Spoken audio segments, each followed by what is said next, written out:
Hi అండి, welcome back to our channel Siri vlogs and recipes.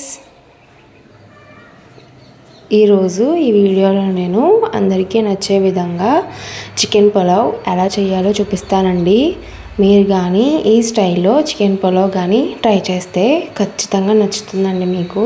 So ఖచ్చితంగా try చేసి చూడండి. అలాగే ఈ వీడియో నచ్చినట్టయితే ఈ వీడియోకి ఒక లైక్, అలాగే నా ఛానల్ని సబ్స్క్రైబ్ చేసుకోండి. సో ఇంకెందుకు లేట్ ప్రాసెస్లోకి అయితే వెళ్ళిపోదాం. నేను దానికోసం అయితే ఫస్ట్ మసాలా అయితే ప్రిపేర్ చేసుకుంటున్నానండి. దానికోసం ఒక మిక్సీ జార్లో ధనియాలు, జీలకర్ర, దాల్చిన చెక్క, లవంగాలు, యాలకులు అండ్ గసగసాలు అయితే తీసుకున్నాను.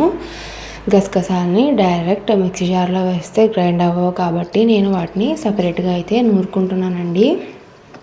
గసగసాలు నూరుకున్న తర్వాత ఆ పేస్ట్ని అయితే నేను ఫస్ట్ గ్రైండ్ చేసుకున్న దాంట్లో యాడ్ చేసేసుకున్నాను. నేనైతే ఒక హాఫ్ కేజీ క్వాంటిటీకి అయితే చూపిస్తున్నానండి. సో దానికోసం నేను ఒక కడాయి అయితే తీసుకున్నాను.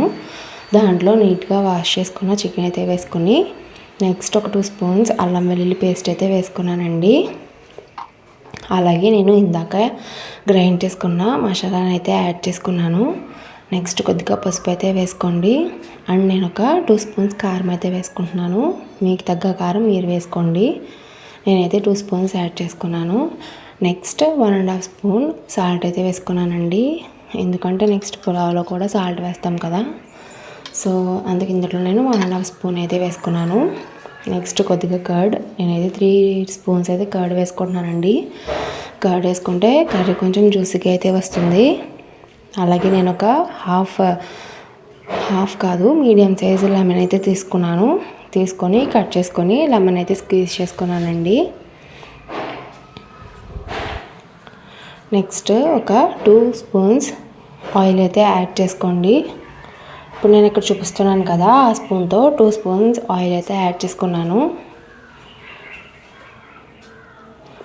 ఆయిల్ యాడ్ చేసుకొని ఆ మసాలాలన్నీ బాగా కలిసే వరకు అయితే కలుపుకోండి. ఒక 5 మినిట్స్ అయినా కలుపుకోండి, అప్పుడే చికెన్కి మసాలాలన్నీ బాగా పడతాయి. అలా కలుపుకున్న తర్వాత స్టవ్ ఆన్ చేసి లో ఫ్లేమ్లో ఈ కర్రీని అయితే ఒక 30 మినిట్స్ ఉడకనివ్వండి. సో చూసారు కదా, 30 మినిట్స్ తర్వాత కర్రీ అయితే రెడీ అయిపోయింది. సో ఇప్పుడు దీన్ని పక్కకు పెట్టుకొని పులావ్కి కావాల్సిన ఇంగ్రీడియంట్స్ అయితే చూద్దాం. దానికోసం అయితే పచ్చిమిరపకాయలు, పుదీనా, జాజికాయ పొడి, దాల్చిన చెక్క, అనాస పువ్వు, జాపత్రి, లవంగాలు, యాలకులు, అల్లం వెల్లుల్లి paste, onions and biryani leaf అయితే తీసుకున్నాను. పులావ్కి నేనైతే 1 గ్లాస్ ఆఫ్ బియ్యం అయితే తీసుకున్నానండి. దాన్ని ముందుగానే నానబెట్టుకున్నాను.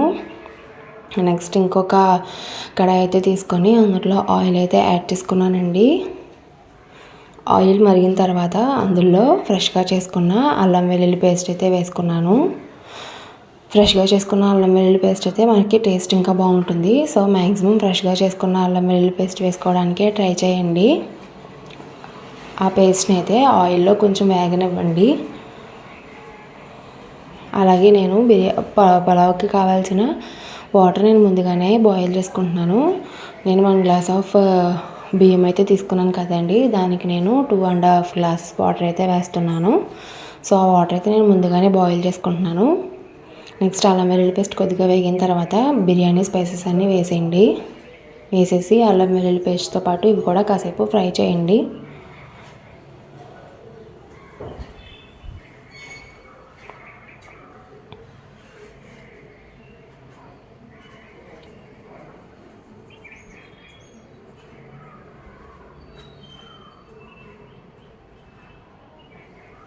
అల్లం వెల్లుల్లి పేస్ట్ అనేది బ్రౌన్ కలర్లో వచ్చే వరకు ఫ్రై చేసుకోవాలి.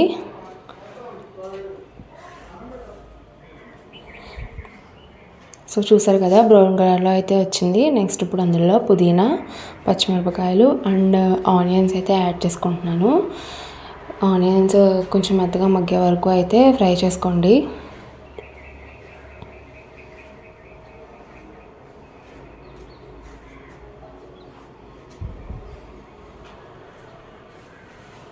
కొంచెం కలుపుకుంటూనే ఉండాలండి, లేకపోతే అడుగంటేస్తుంది మసాలా. అల్లం వెల్లుల్లి పేస్ట్ అయితే వేసుకున్నాం కదా, అది కొంచెం అడుగంటుంది.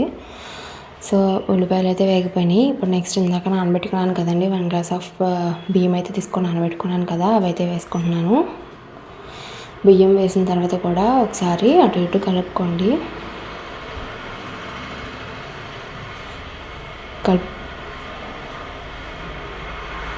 కలుపుకున్న తర్వాత నేనైతే ఇందులో ఒక 1 స్పూన్ సాల్ట్ అయితే వేసుకున్నాను. ఎందుకంటే ఇందాక కర్రీలో 1.5 స్పూన్ వేసుకున్నాను కదండి. సో ఇందులో 1 స్పూన్ వేసుకున్నాను. ఎందుకంటే లాస్ట్లో ఆ కర్రీ ఇందులో మిక్స్ చేస్తాం కాబట్టి సాల్ట్ అయితే సరిపోతుంది.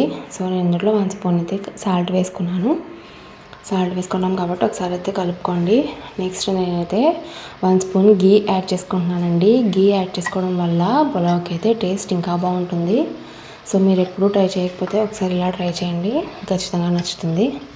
గీ అయితే వేసుకున్నాం కదా, సో ఇంకొకసారి అయితే మిక్స్ చేసుకుందాం. అలా కొంచెం సేపు మిక్స్ చేసుకున్నాక వాటర్ అయితే యాడ్ చేసుకోవాలండి, లేకపోతే బియ్యం కూడా అడుగంటేస్తుంది.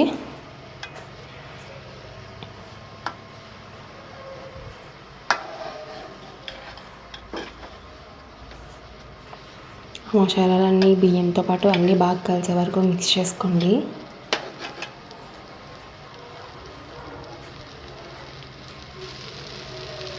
సో ఇప్పుడైతే ముందుగానే బాయిల్ చేసుకున్నాం కదా, ఆ వాటర్ అయితే యాడ్ చేసుకుంటున్నాను.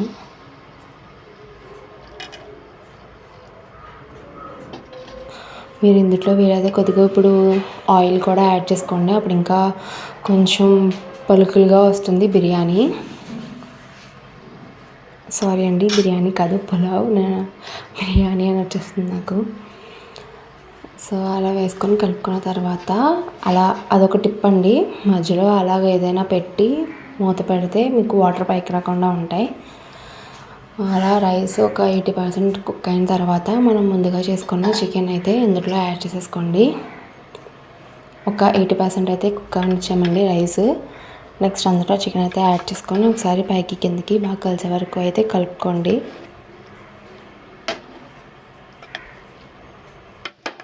ఆ చికెన్ కర్రీ అండ్ మనం ఆ రైస్ అండ్ మనం వేసుకున్న చికెన్ కర్రీ అయితే బాగా మిక్స్ అయ్యే వరకు పైకి కిందకి అయితే కలుపుకోండి.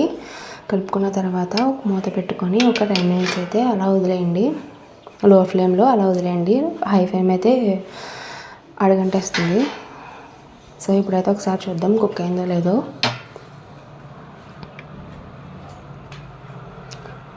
ఒక 10 minutes అయితే కుక్ అయిపోయిందండి. ఇందాక ఎలాగో 80% ఉడకనిచ్చాం కదా.